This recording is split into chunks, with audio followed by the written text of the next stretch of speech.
आज के current affairs विश्लेषण में बहुत बहुत स्वागत है। चलिए आज के सबसे अहम राष्ट्रीय और अंतर्राष्ट्रीय घटनाक्रमों की तह तक चलते हैं और समझते हैं कि दुनिया भर में क्या कुछ खास चल रहा है। तो बिना वक्त गंवाए सीधे काम की बातों पर आते हैं।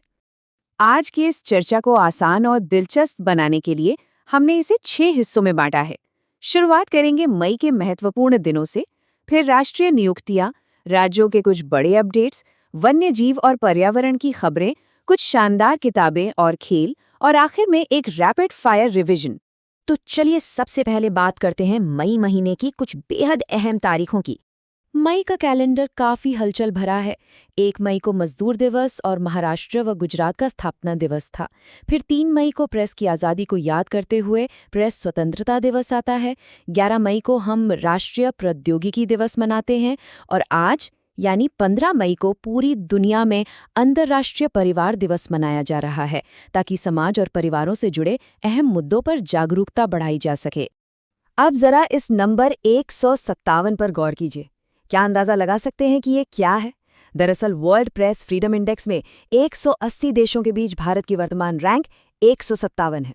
ये रिपोर्ट हाल ही में प्रेस स्वतंत्रता दिवस के मौके पर आई थी और वैसे इस लिस्ट में नॉर्वे ने पहला स्थान हासिल किया है। आइए अब आगे बढ़ते हैं और देखते हैं राष्ट्रीय स्तर पर प्रशासन और नीतियों में क्या बड़े बदलाव हो रहे हैं।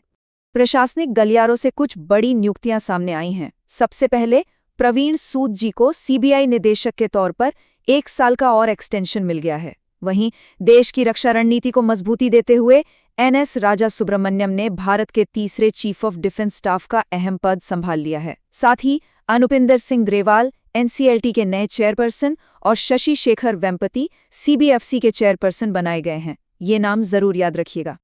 नियुक्तियों के अलावा कुछ बड़े राष्ट्रीय प्रोजेक्ट्स भी चर्चा में हैं। सुप्रीम कोर्ट ने देश भर के कोर्ट्स का बुनियादी ढांचा सुधारने के लिए अरविंद कुमार की अध्यक्षता में एक खास पैनल बनाया है। और ट्रांसपोर्ट सेक्टर के लिए एक बहुत बड़ी खबर है। धौलेरा और अहमदाबाद के बीच भारत की पहली सेमी हाई स्पीड रेल परियोजना को हरी झंडी मिल गई है। ये कनेक्टिविटी के लिए एक बहुत बड़ा गेम चेंजर साबित होने वाला है। अब अगर दिल्ली का रुख करे तो मुख्यमंत्री रेखा गुप्ता के नेतृत्व में दिल्ली सरकार ने मेरा भारत योगदान नाम से एक नया अभियान शुरू किया है। इसकी सबसे दिलचस्प बात यह है कि सरकारी कर्मचारियों के लिए हफ्ते में कम से कम 2 दिन का वर्क फ्रॉम होम अनिवार्य कर दिया गया है। इसके अलावा सुरक्षा को लेकर एक बड़ा कदम उठाते हुए नई दिल्ली में देश के पहले anti narcotics task force police station को भी मंजूरी मिल गई है। चलिए अब अपने फोकस को राज्यों की तरफ शिफ्ट करते हैं और देखते हैं कि असम, केरल और ओडिशा से क्या खास अपडेट्स आ रहे हैं। असम से बहुत ही शानदार खबरें हैं। सबसे पहली तो ये कि वहां के मशहूर बक्सा शहद की पहली खेप अमेरिका को एक्सपोर्ट की गई है। इसके अलावा असम के देहिंग पटकाई नेशनल पार्क की जैव विविधता इतनी समृद्ध है कि उसे पूर्व का अमेज़न माना जा रहा है। और हाँ, चाय उत्पादन में तो असम हमेशा से नंबर 1 रहा ही है, लेकिन अब उन्होंने चाय बागान के मजदूरों के लिए 3% आरक्षण की एक बेहतरीन पहल भी शुरू की है। अब चलते हैं दक्षिण भारत राज्य केरलम की ओर, जिसे पहले हम केरल के नाम से जानते थे। वीडी सतीशन जी ने वहां नए मुख्यमंत्री के तौर पर कमान संभाली है।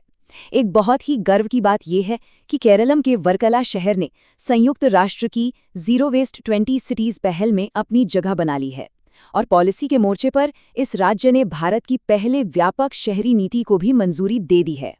इधर ओडिशा में एक कमाल का संतुलन देखने को मिल रहा है। एक तरफ जहां पर्यावरण को सहेजते हुए भीम मंडलीय पर्यावरण धरोहर स्थल का उद्घाटन हुआ, वहीं दूसरी तरफ टेक्नोलॉजी में एक लंबी छलांग लगाते हुए भारत की पहली advanced 3D semiconductor packaging unit शुरू की गई है। इतना ही नहीं, रक्षा क्षेत्र में डीआरडीओ ने यहां से तारा ग्लाइड का भी बेहद सफल परीक्षण किया है। टेक्नोलॉजी के बाद अब रुख करते हैं हमारे पर्यावरण और वन्य जीवों की ओर, जहां कुछ चुनौतियां भी हैं और कुछ नई उम्मीदें भी। दुर्भाग्य से यहां हमें इस बेहद दुखद आंकड़े 4 का जिक्र करना पड़ रहा है। हाल ही में मध्य प्रदेश के कूनो नेशनल पार्क में 4 नन्हे चीता शावकों की जान चली गई। हमारे संरक्षण प्रयासों के लिए ये एक बहुत बड़ा झटका है। लेकिन इस निराशाजनक खबर के बीच उम्मीद की किरण भी है। प्रोजेक्ट चीता पूरी मजबूती से जारी है और बोत्सवाना से लाई गई 2 और मादा चीतों को कूनो नेशनल पार्क में सफलतापूर्वक छोड़ दिया गया है। वहीं मध्य प्रदेश के ही भोपाल से पर्यावरण को लेकर एक बहुत ही इनोवेटिव खबर है। वहां भारत का पहला कार्बन सोखने वाला शैवाल वृक्ष यानी एल्गी ट्री लॉन्च किया गया है, जो प्रदूषण से लड़ने में एक भविष्यवादी कदम है। चलिए अब थोड़ा माहौल बदलते हैं और किताबों, खेलों और कुछ दिलचस्प ट्रिविया की दुनिया में चलते हैं। अगर पढ़ने का शौक है तो इन नई किताबों पर जरूर नजर रखिए। शिवराज सिंह चौहान जी की नई किताब आई है अपनापन। इसके अलावा सुधा मूर्ति जी की टाइड्स ऑफ टाइम और कैलाश सत्यार्थी जी की करुणा भी हाल ही में रिलीज हुई हैं। और अगर सेना और रक्षा से जुड़े विषय पसंद हैं तो मनोज मुकुंद नरवणे की द क्यूरियस एंड क्लासिफाइड एक शानदार चॉइस हो सकती है। खेलों की बात करें तो फुटबॉल के मैदान से एक बड़ी खबर है। बार्सिलोना ने शानदार प्रदर्शन करते हुए स्पेन में अपना 95वां ला लीगा खिताब अपने नाम कर लिया है। सच में ये उनके दबदबे का एक और पक्का सबूत है। आज के इस चर्चा को खत्म करने से पहले आइए जल्दी से उन अहम तथ्यों का रैपिड फायर रिवीजन कर लें जो अक्सर परीक्षाओं और चर्चाओं का हिस्सा बनते हैं। बुनियादी ढांचे में उत्तर प्रदेश का 594 किलोमीटर लंबा गंगा एक्सप्रेसवे बहुत अहम है, जो 12 झीलों से होकर मेरठ को सीधे प्रयागराज से जोड़ेगा। नीतियों में मेघालय सरकार ने कक्षा 1 तक गारो और खासी भाषाओं को अनिवार्य किया है और साथ ही दूर दराज के इलाकों में इंटरनेट पहुंचाने के लिए स्टारलिंक से हाथ मिलाया है। और अंत में रक्षा की बात करें तो सिप्री 2025 की रिपोर्ट बताती है कि रक्षा बजट के मामले में अमेरिका सबसे ऊपर है, जबकि भारत ने 5वां स्थान हासिल किया है। तो आज के इस विश्लेषण को हम एक बेहद दिलचस्प सवाल के साथ छोड़ रहे हैं। वो कौन सी राज्य सरकार है जिसने अपने प्राइमरी विद्यालयों में प्राइमरी ड्रॉप आउट रेट को सफलतापूर्वक 0 यानी 0 कर दिया है? अगर इसका जवाब पता है तो फटाफट कमेंट्स में लिखकर बताएं। देखते हैं कितने लोग सही जवाब देते हैं। अपनी तैयारी ऐसे ही मजबूत रखें। हम जल्द मिलेंगे अगले विश्लेषण में।